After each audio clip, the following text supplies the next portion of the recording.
everyone. My name is Bill Mason. I'm with Emergency Reporting, and with us today is Greg Anderson.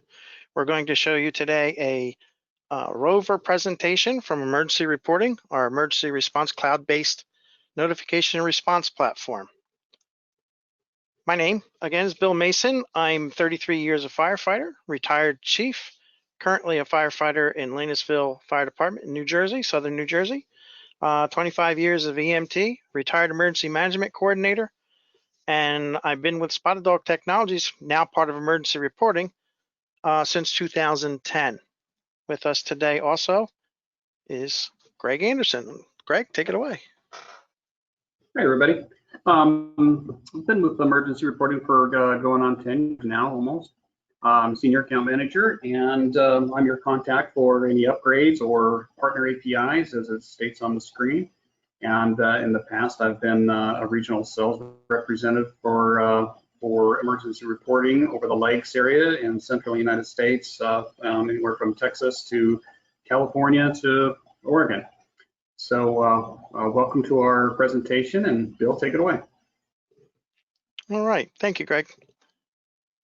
Today, we're going to show you there's two aspects of the Rover system. One, what you're looking at here, and let me click onto a live view. This is what our station display looks like.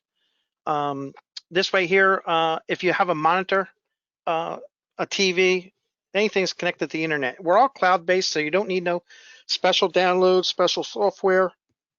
All you need is something to get on the internet. So this will show all the basic information, what's going on. So right now we're seeing the top of the screen here. You're seeing the last three calls. The top call being the last one that came in, and then of course in order as they came. You can click on these different ones, and of course your mapping will change to each one that you click on. So as you can see, we have a map view. We also have a green bar, and it changes colors based on the response status. As you see that Rescue 1's responding to scene, so it turns yellow when it's in that state. Okay, and we would actually see that on the map if this map is in a different spot than where Rescue 1 is at the moment. That's why we're not seeing it on the map. Otherwise, you'd see an apparatus icon. You can actually watch it drive down the road on the map on the station portal and on your apps. You can see who's responding to station in this block. So if I was to respond to the station, my name comes up there, Greg comes up. You'll see Greg being on the other side of the country. It's going to take him a little bit longer to get here. And you see our times. Now, times start off at 5 minutes. And then as long as you keep your app open while you're responding, it will update and give you your actual time. So as you see, it just updated. The satellite's acquired my location, and it's going to take me about 50 seconds to get to the station.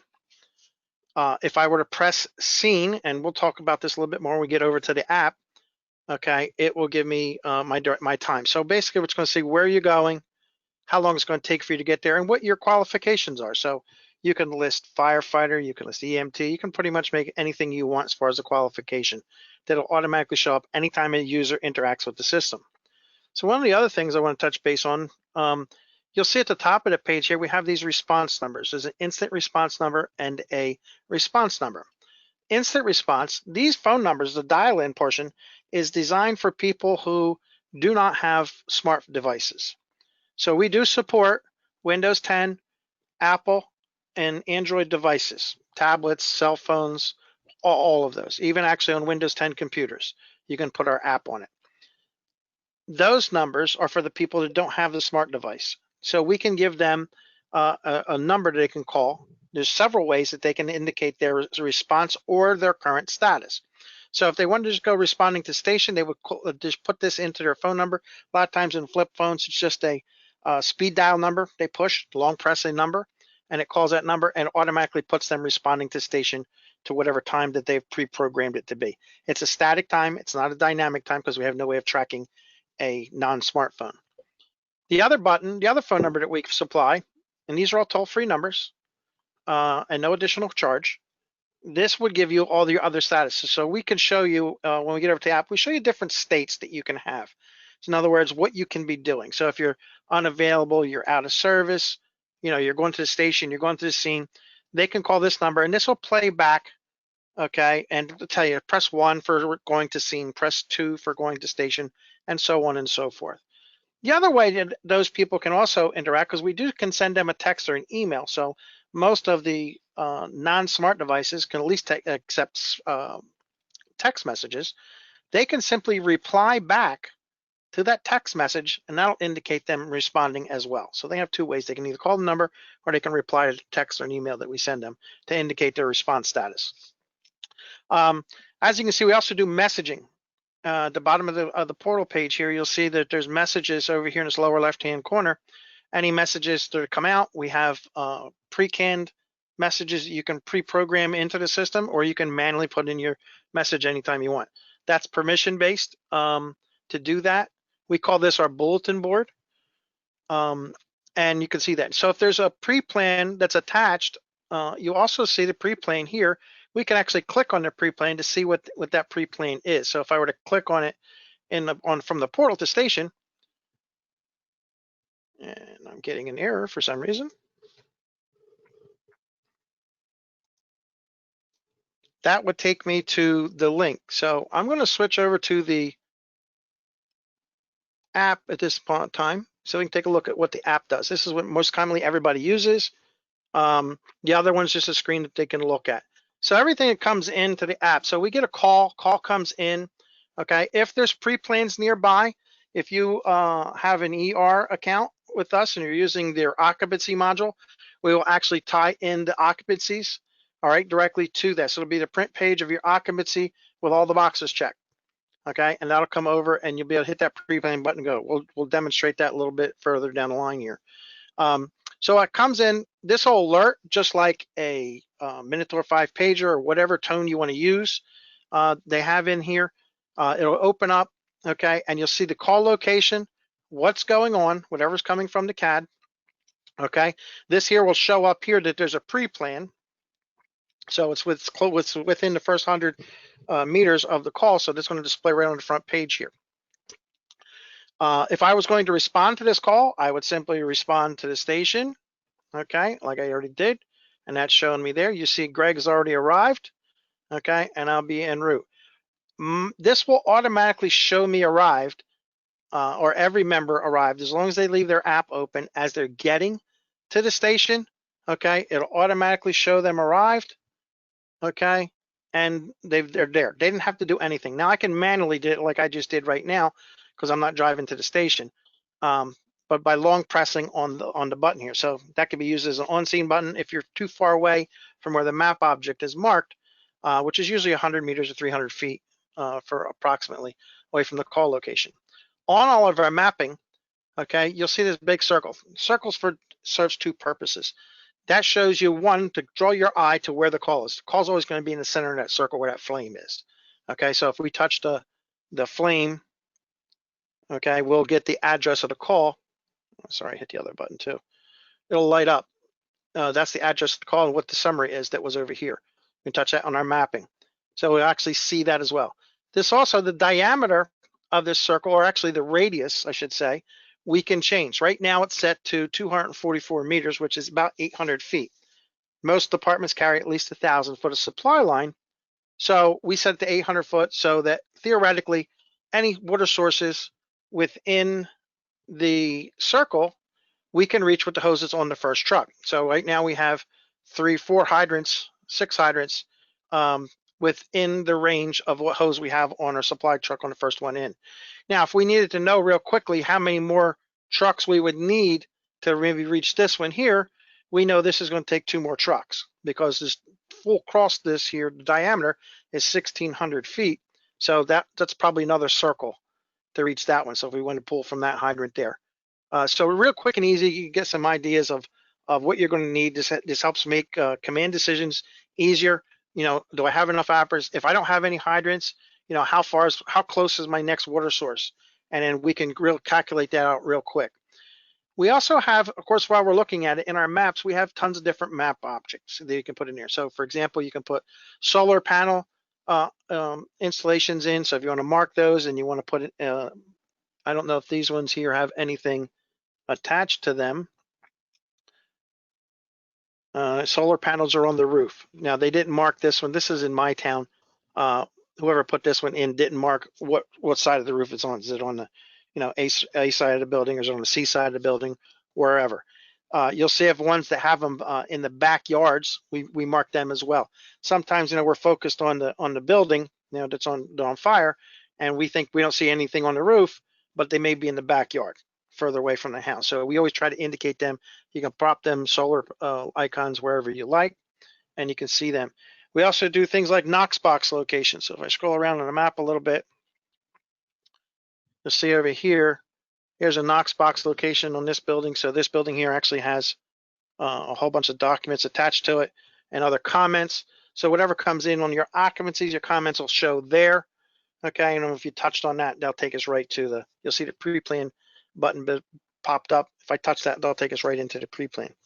If I needed directions to any map object, or actually any spot on the map at all, so if I just touch an area of the map and drop a pin and hit the go button, that will give me turn-by-turn directions for where I'm standing right now to that particular location using the navigation in your device. And you can utilize any navigation you like. So if you have an Apple device, you want to use Apple. If you want to use Google Maps, you want to use Waze, or whatever navigation you want to use, you can select your choice of navigation in the settings of the app. So you can continue using what you're familiar. All right, so that would give you your turn-by-turn directions from there. So you can actually see yourself when you're responding on the maps, and you can change your map view by touching this button here. Okay, we can change the maps view from road map to satellite or hybrid. Hybrid means that we're showing street names. It's satellite view with street names. Satellite view would be no street names, and of course we have a terrain view. They can see the terrain. We can also go and change our location of what we're looking at. So down at the bottom, you see our map positions. Right now, by default, we look at the scene. You can look at the station, or you can look around me. So if I looked around me, the map changes, and there's my icon. My name is under it because there's other stuff that's in front of it right now. But that's what you would see your users as they're coming down the map. You would actually see them, a little icon and their name. And we have different icons that you can use. There's ones for chiefs, there's one for officers, there's one for firefighters. EMS has a couple of different insignias. And of course, we have ambulances and fire trucks as well. So you can actually see everything that's on the map. So a lot of other providers that do similar to what we do just show you that, and it's the guessing game as to how long that is.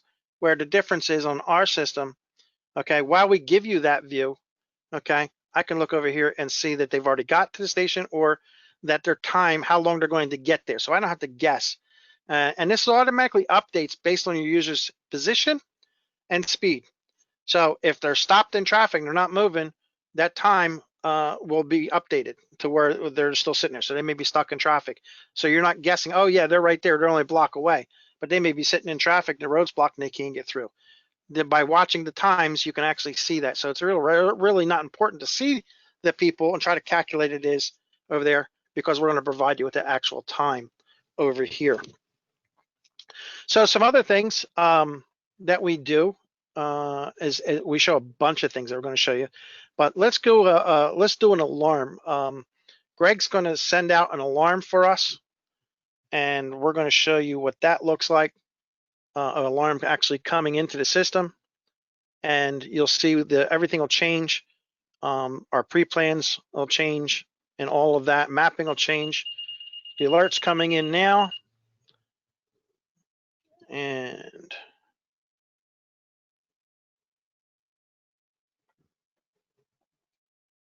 I got to get off at this one. Sorry, because I'm already responding to this one. The call will come in, it's on the background. Okay, so I have to clear that call on myself if I'm going to respond to the next call. So here's this call here. You see it came in, motor vehicle accident with injuries. There's the address. If I say I'm going to respond to it, because we have 2 active calls right now, and I cleared myself off the one, so I'm going to assign myself to this call. Okay, it's going to show me responding to that particular call right there. So as you can see, as other units respond as well,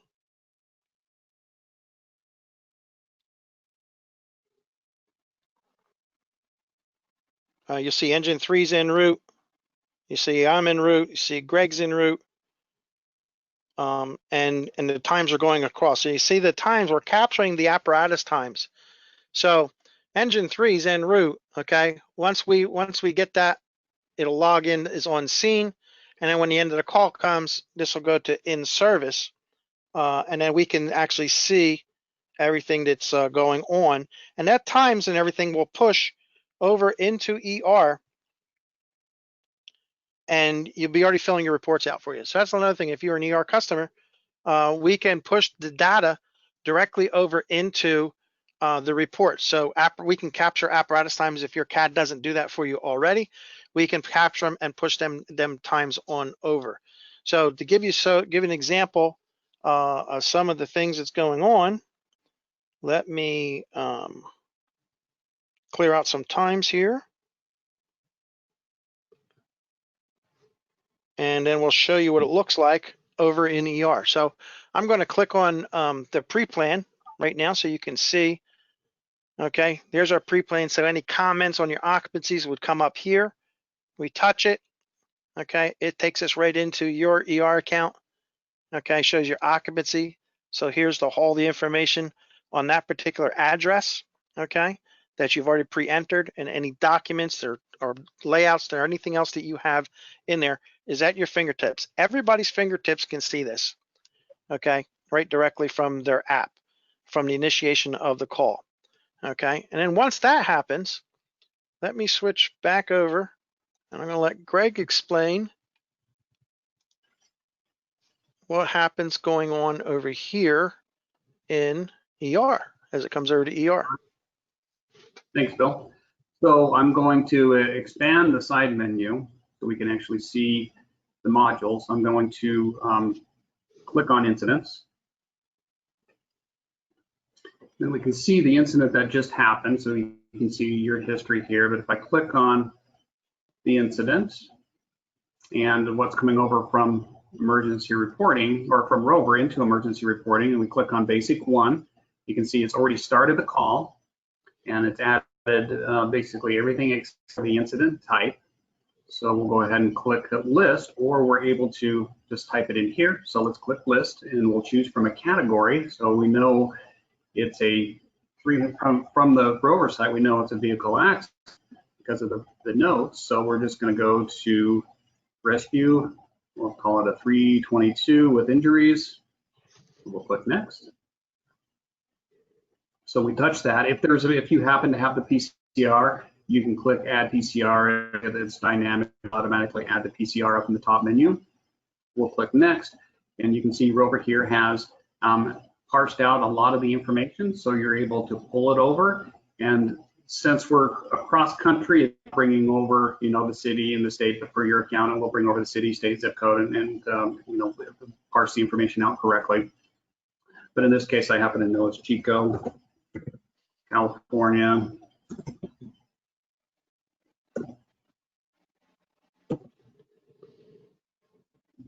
And zip code's 95928.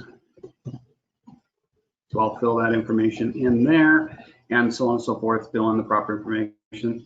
And then we'll go ahead and click next. And it's reporting anything that is red, so we'll just back one level, is a required data, either set by you as an agency or set by if you happen to have an EMS count, and the Nemesis 3 defaults are you have to require CD code, so on and so forth. So you can make additional fields required in emergency reporting. So let's go ahead and go back over to the apparatus. So in the apparatus, you can see U55 came over, a chief vehicle. E3, which is what I'm pulling over, has started populating. So let's go ahead and click on that. And I'll go ahead and fill from the roster.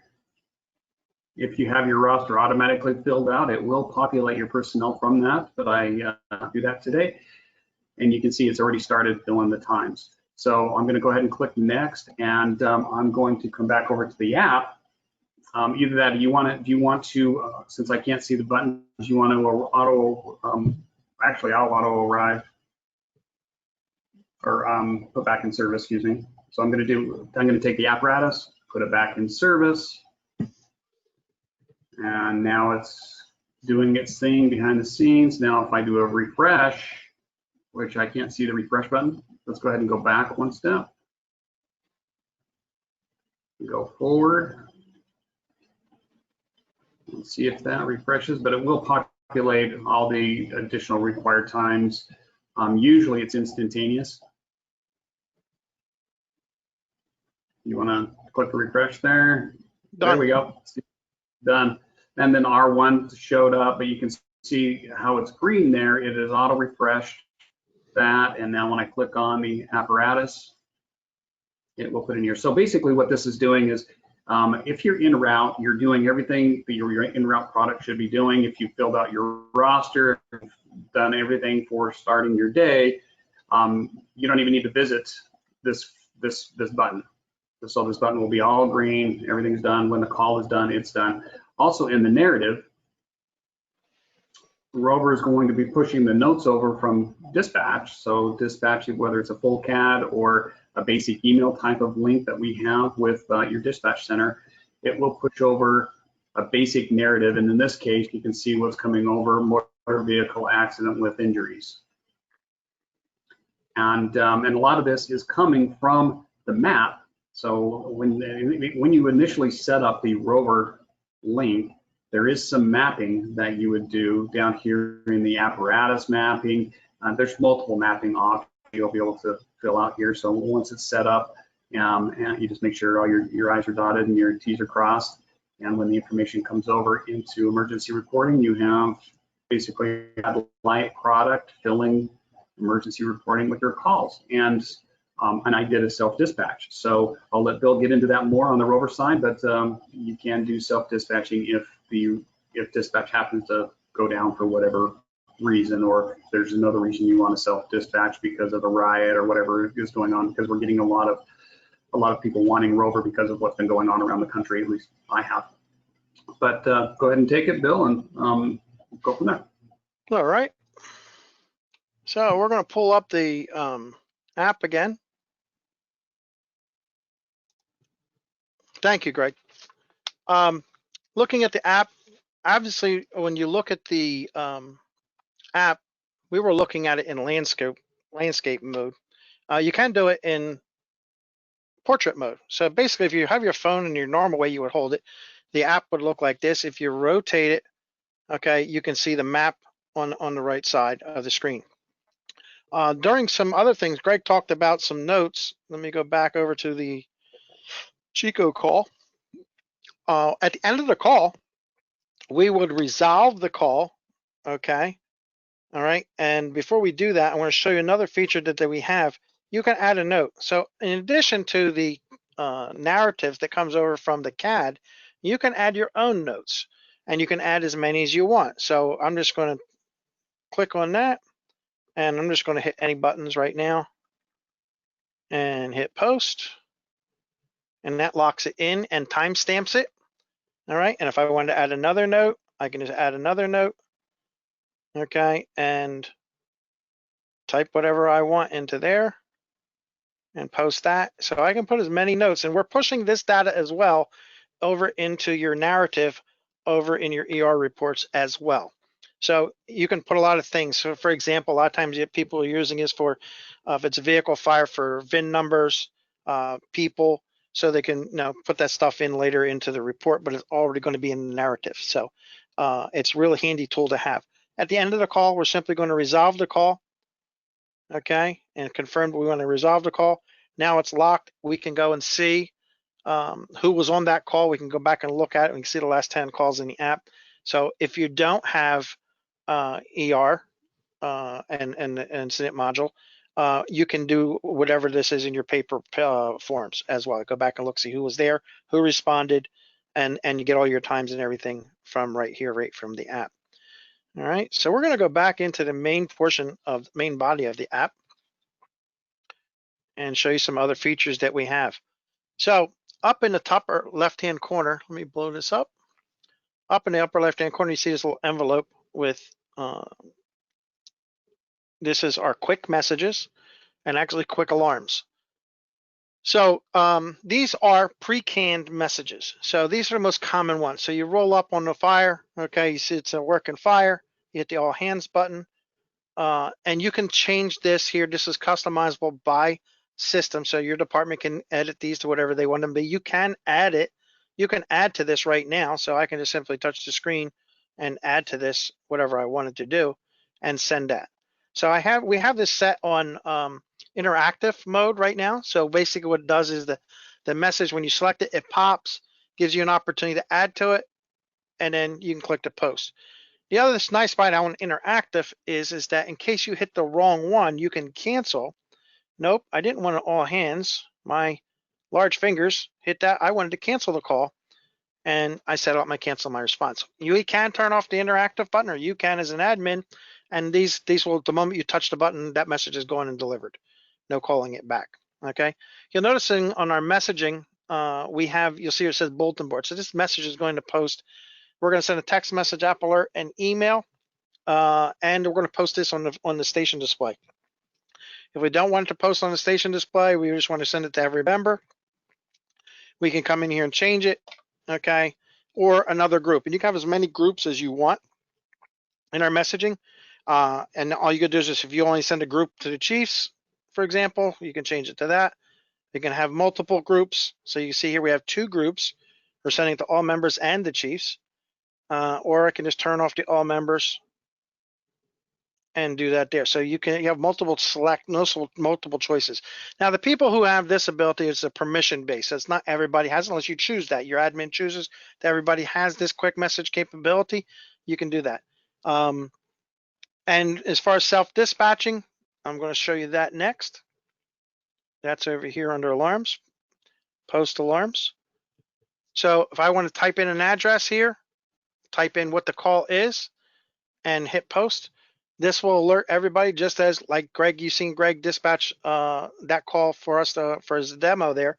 Same thing. So if your dispatch center goes off grid for some reason, whether they have CAD problems, and they do happen, you have the backup ability to do this. And if you give your dispatch center access to your web portal, they would be able to backup dispatch you for you if you wanted them to do that, if they were willing to do that.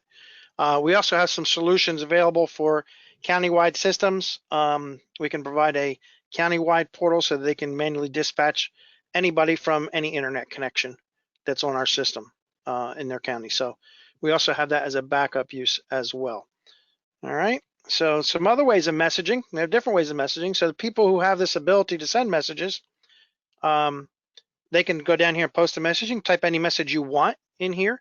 You also have the ability to write, because each member has the ability to choose what type of message they want. Do they want an app message?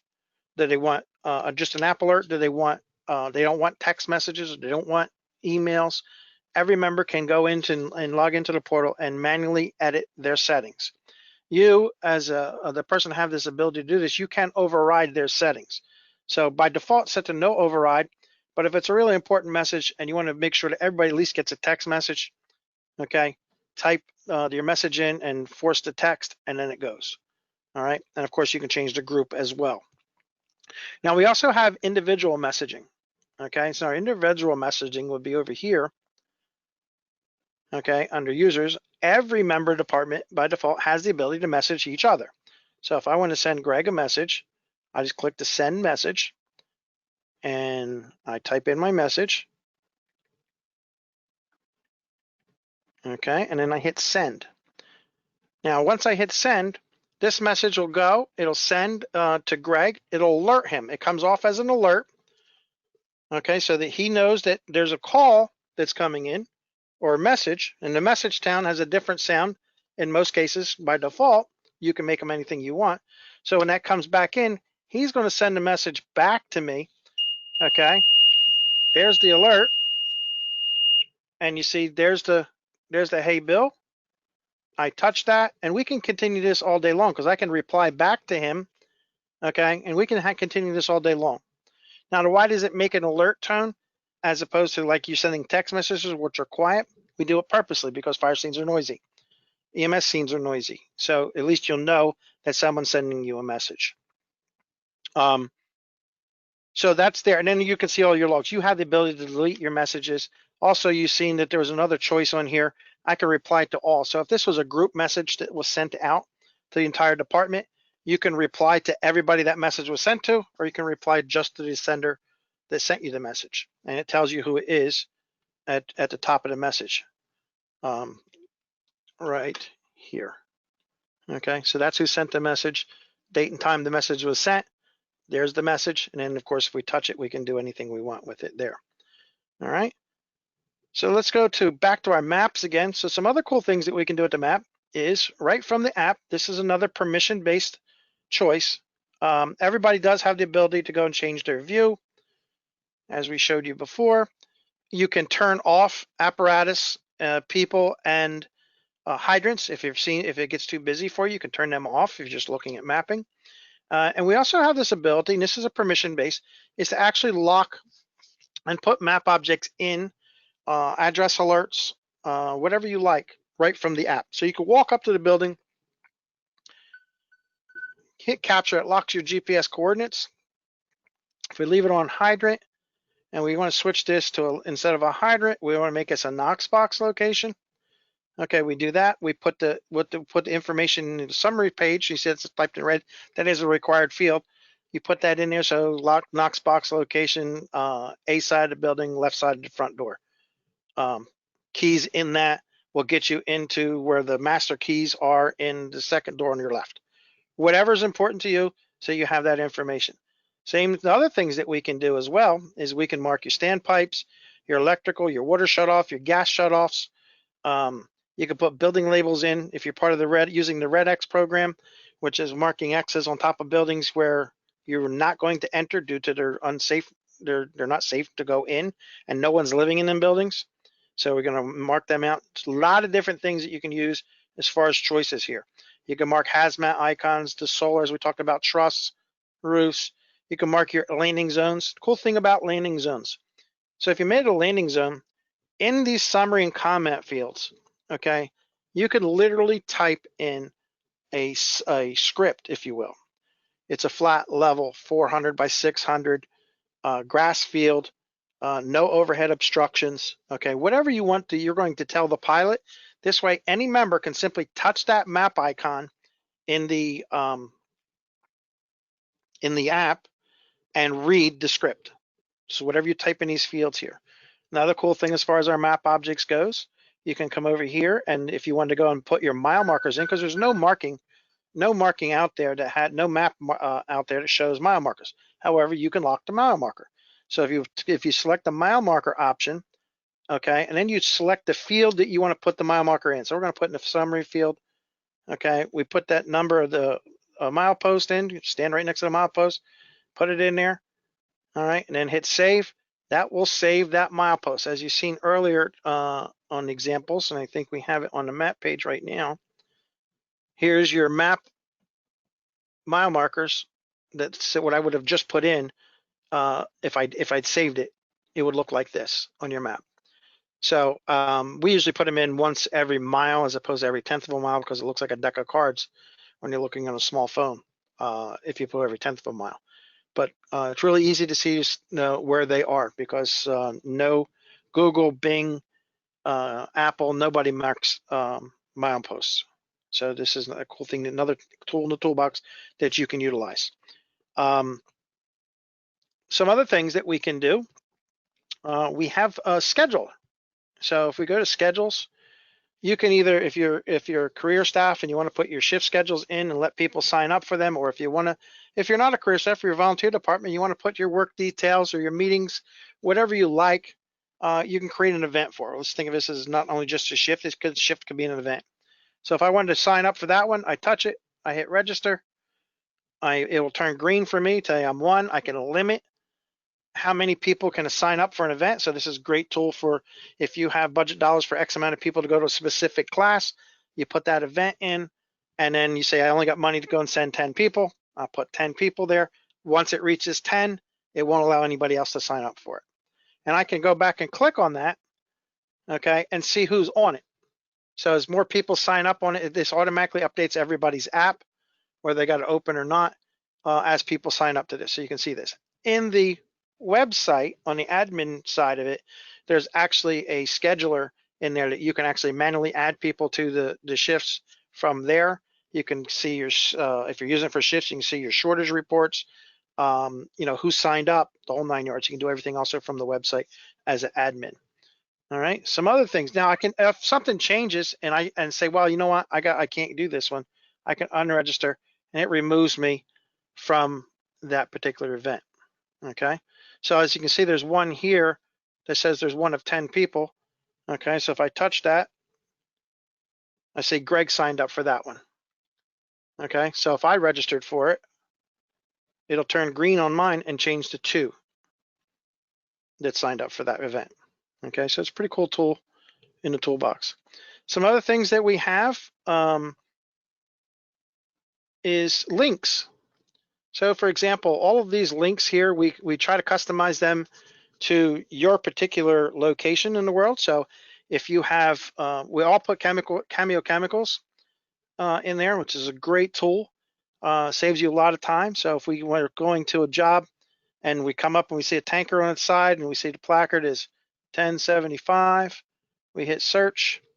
Okay, there's the ERG, and in 3 clicks, I have the emergency response guide quicker in my fingers and my sight than takes me to reach down and pick up the book, let alone to look up everything. So it's a very, very good tool, and everybody has this at their fingertips.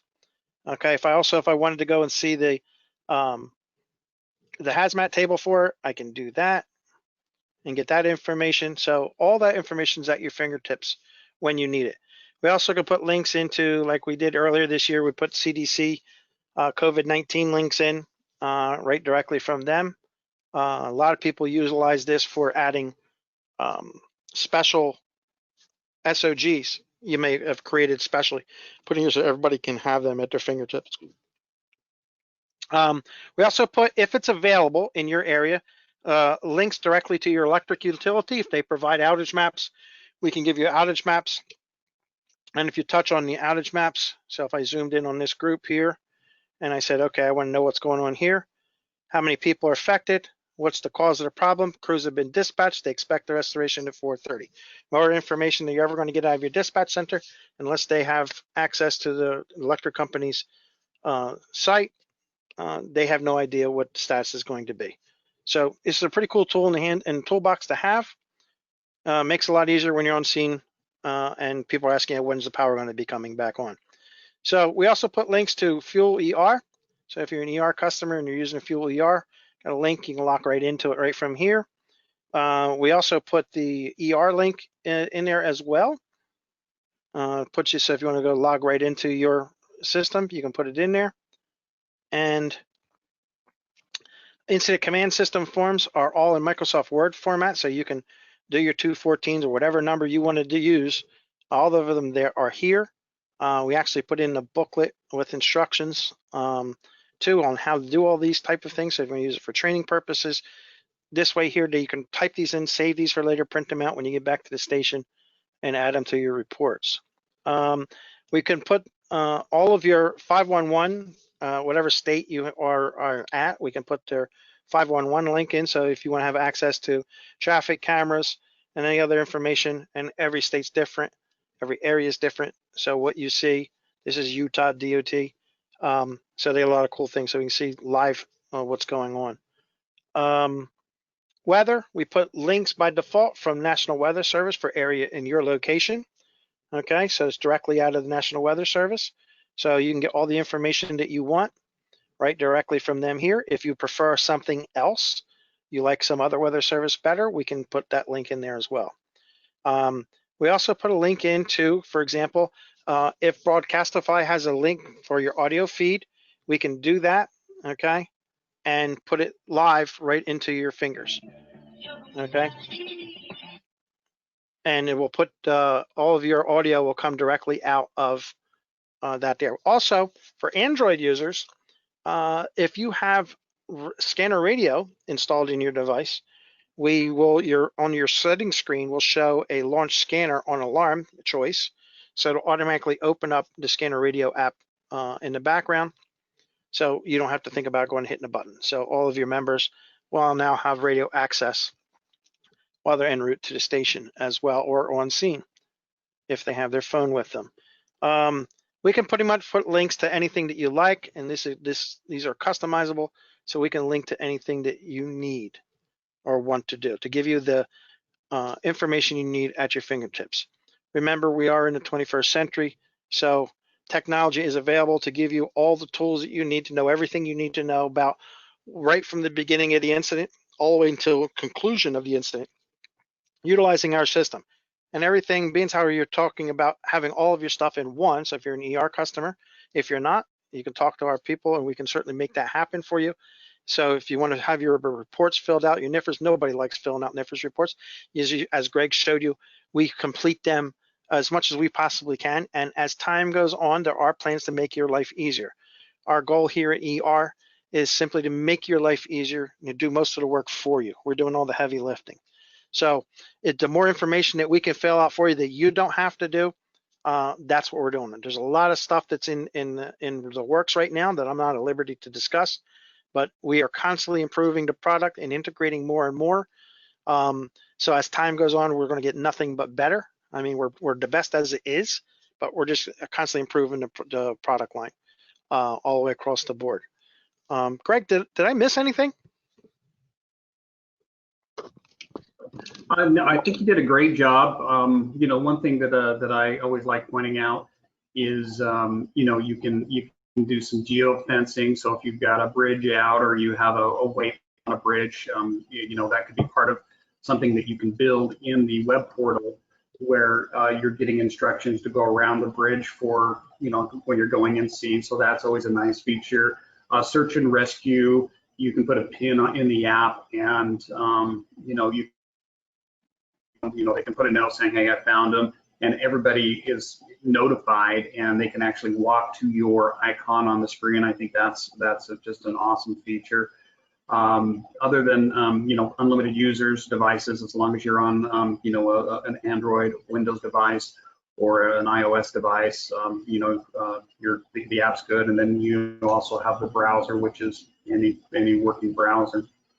So I think that you've done a great job, and I just want to let everybody know that write your questions down in the questions area, and then Bill and I will get back with you, or someone from support will get back with you with answers to your questions. So as you're watching this, hopefully you were writing questions down that we would be happy to answer for you. But go ahead, Bill. I was going to, good points that I didn't show. For example, what Greg was talking about is if you're doing wide area searches, you simply make yourself responding. As you can see, my icon is right there. So if I touch the map right next to where I am, I drop a pin, I hit the go button. Now I can get directions from where I'm standing to where I'm at. So I don't have to describe what tree I'm standing next to. You can certainly see that right then and there. And you can actually put yourself responding and watch your icon go over toward that person. So if you have a lot of crews out in the woods looking for people, real simple ways of finding people utilizing our product. And the other thing that Greg mentioned, which bears showing you, he was talking about geofencing. Talk about that a little bit. Geofencing, and I'm going to create a new map object. So here's the cool thing about geofencing. I'm going to turn this on so I hope you can see that better. We can zoom into the map. Let me go back over to regular map mode, and let's zoom in a little bit. So for example, I'm just going to draw an area. All right, so let's cover big area. Let's say I wanted to put my response areas inside of this box here, and I want to make this blue for now. Every address that's inside of this geofence, okay, if it comes up, this will pop on the front page of the app, okay, and give you an alert. And whatever is important for you in there. So if we're using this for our response areas or mutual aid, what you got coming in, first due, second due, third due, you can put all those in these boxes here, and they'll display on your app automatically under the on the summary screen. We also can do things for road closures. So for example, if, let me find a cross street here. Let's do this one. I would, if I was doing this on real, I would be a little bit better at it. But what I would normally do is zoom in and go to a satellite view so I can make sure I mark the correct addresses. As you can see, I got these houses, but I didn't get all of these. So what I would do is go in and make that there. So whatever, let's say this road is closed at Church Street, okay? The Pearl Street's closed at Church, okay? And there's no access to that. So we can put that information in here. So say if the gas company or the utility company is putting a new line in, they got the road shut off, and this is a long, narrow road, and you want to get stuck in this, okay, and you have to back an apparatus up because you need to be just over here on this side. So you can put your route around information in here, and they would know not to go that way and the route around it and divert. You can put your diversion instructions. You can make another one for the other side of the incident as well. And you can utilize this for many other cases. I just given you 2 examples, but you don't need to know the addresses for that. You simply just draw a box around the addresses do you want it to be affected by it. Okay. So what I'm going to do is, this is our contact information. Myself, there's my email address, and there's Greg's email address. If you have any questions, you can contact us directly. We can give you pricing information. Our pricing is based on call volume, and as Greg mentioned, we are unlimited users, unlimited devices. You can put your friends and family in, no extra charge, and our pricing is based on pure call volume. So reach out to us at your convenience. We'd love to help you, and be safe out there.